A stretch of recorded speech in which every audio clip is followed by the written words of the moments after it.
Welcome, Richie. It's lovely to have you with us today. Would you mind telling us a little bit about yourself, please? Sure. So my name is Richie Cheetham Gerrard. I've been working in a kind of a learning and development type roles for a number of years now, both looking at things from a technical training perspective in terms of hard skill development, systems use, but I've also been involved in a number of different projects and leading change in the training element of a project for a number of years as well. And we noticed that you shared your Agile PM Digital badge. That's how you got our attention. So can you tell me what kind of a reaction you had to that? Yeah, no, absolutely. It was quite surprising whenever you share these kind of badges on LinkedIn, the kind of reaction you get. So yeah, there was quite a lot of positive reactions to it. A lot of people reaching out to say congratulations. And in fact, it's how we started talking as well. And I think when you share something like this kind of achievement, it's nice, especially in the current circumstances, to be able to share some positive news. And you get connections from people who you wouldn't really connect with otherwise. In particular with regards to project management, and being able to share and connect with individuals across LinkedIn has been quite useful as well. Oh, fabulous. Well, that's really good to hear that. And what motivated you to take Agile PM now?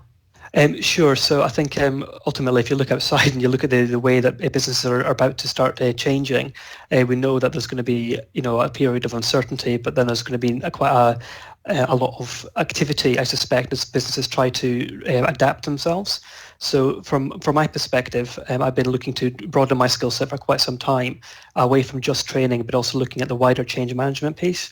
So I think when you look at businesses that are about to start going through quite a lot of sustained change, having something like Agile PM in your back pocket gives you a little bit of reassurance that you've got the frameworks and the tools in place to support with changes as they come about. And can you see yourself recommending Agile to your colleagues now and as a training officer?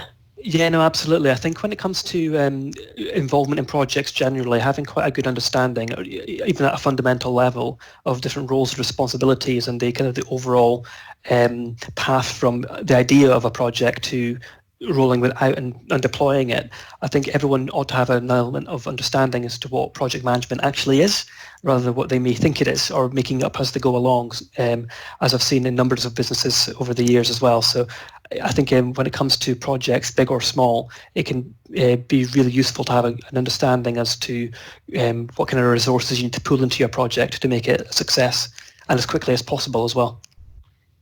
And you've done quite a lot of other training, haven't you, Richie? Can you tell me about that? Yes, no, I have done. So, like I said, trying to develop my own skill set has meant looking at not just creating training or delivering training, but also the overall change piece. So in terms of when it comes to projects, looking at the psychology of change, looking at the way that you can apply a different framework at the very beginning of a project to start bringing people on board earlier and ensure you've got good stakeholder engagement.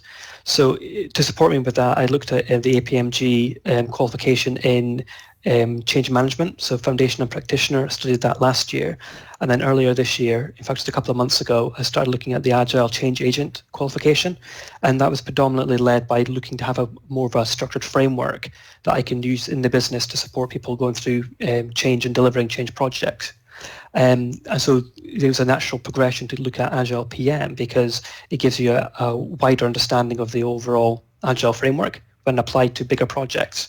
From start to end, and the different roles and responsibilities, the different product documents that can be of particular use at different points in that project to make sure that people are working together effectively as they can be, and that you've got good communication, and then ultimately you're able to bring people on board with the change in a far more structured and sustained and, I guess, ultimately a faster and more agile way. And where you've done the training, some of it has been in classroom or virtually or self-study on this occasion. How do you choose whether you're investing in joining a classroom or self-study? Why did you self-study? Wow. Sorry. That's a really good question. I think ultimately it does come down to your own personal preferences.